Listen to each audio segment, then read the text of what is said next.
है। मेरा नाम डॉक्टर प्रज्ञा शर्मा है। आज हम वर्ण विचार पर अध्ययन करेंगे। जैसे आपने देखा होगा अंग्रेजी में ABCD अल्फ़ाबेट होते हैं जो उसको पूरा बनाते हैं।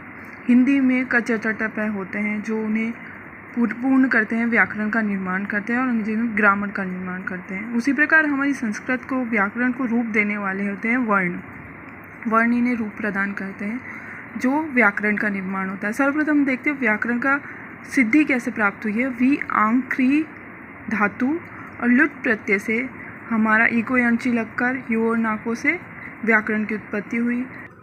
उस व्याकरण की उत्पत्ति के साथ हम ये देखते हैं कि व्याकरण की उत्पत्ति के साथ भगवान नटराज ने, शिव ने ये वर्ण जो उपस्थित किए वो किस प्रकार किए।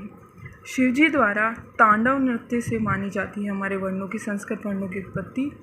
इन्हीं का संपूर्ण व्याकरण का निर्माण हुआ। तत्कालीन समाज में लेखन का इतना चलन नहीं था। उसी को ध्यान में रखते हुए पाणिनि जी ने व्याकरण को स्मृतिगम्य बनाने हेतु सूत्र शैली की सहायता ली।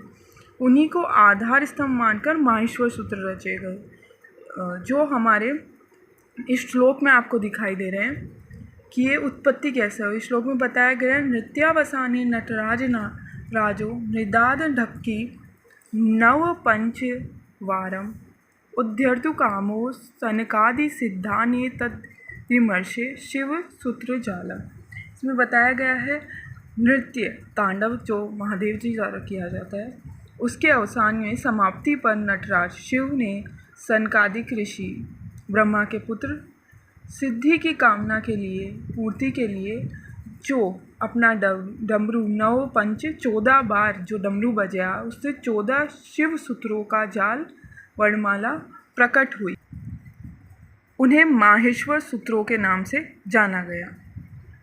जैसे ए ई ऊण रि लेक ए योंग ए योच है य वरट लण न मगणनम झबय घड़ दश जब घड़ दश खफ छट चतव कपय श स सर हल। इन माहेश्वर सूत्रों को शिव सूत्राणी, शिव सूत्र जाल, वर्ण समन्वय, अक्षर समन्वय आदि भी कहा जाता है। प्रत्येक सूत्र के अंत में आपको दिखेगा हल वर्ण, अंतिम वर्ण हल वर्ण का प्रयोग प्रत्याहार बढ़ाने के उद्देश्य से किया गया है।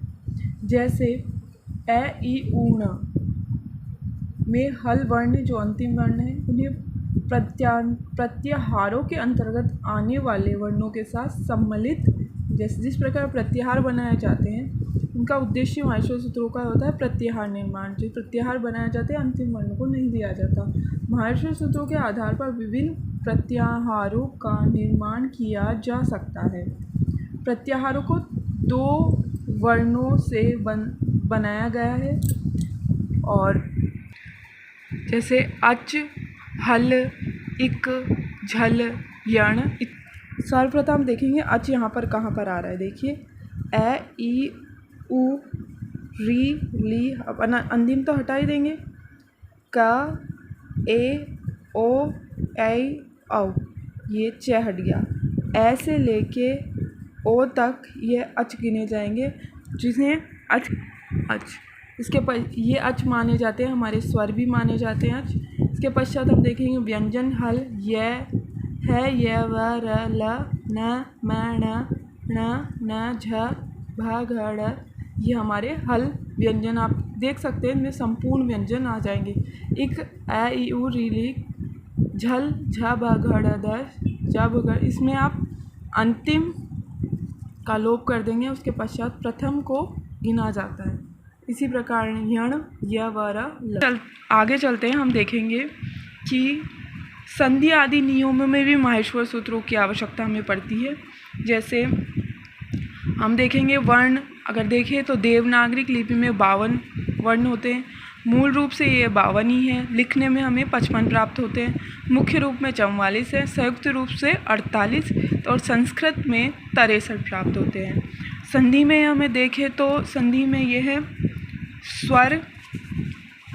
संधि के नियमों में देखें वर्ण, सबसे पहले स्वर। स्वर अच जो अन्य वर्ण की सहायता के बिना बोले जाएं, वो स्वर कहे जाते हैं। अब इनके भेद हम देखेंगे। ऋस्व, दीर्घ, प्लुत, अ ई उ री ली। ऋस्व ये दीर्घ, आ ई जिनमें थोड़ा दीर्घ स्वर निकलता है। प्लुत कृष्ण, जैसे आप किसी को बुलाते हैं कृष्ण, ओम का उच्चारण करते हैं ओम, उसे हम प्लुत कहते हैं। इन सभी के सामान्य से भेद होते हैं। नासिक अनुनासिक, नासिक अनुनासिक, नासिक अनुनासिक। इसके पश्चात देखेंगे वर्ण। इसमें व्यंजन में दो बताया हमने, स्वर बताया भी आपको। व्यंजन, व्यंजन में स्वर्ण वर्णों की सहायता के बिना नहीं, मतलब इसके उस बिना, इनकी सहायता के बिना बोल नहीं सकते, जिनका प्रयोग नहीं किया जा सकता। पश्चात हम देखेंगे ऋस्व स्वर कितने हैं, 5, ए ई उ री ली। दीर्घ कितने हैं, 8। प्लुत कितने हैं, 8। विकल्प से स्वीकृत प्लुत भी री 1 प्राप्त होता है। व्यंजन हम देखेंगे कु, चू, टू, तू, पू। क ख ग गण च छ ज ज ट ठ ड ढ ण त थ द ध न प फ ब भ म। स्पर्श व्यंजन 25 है।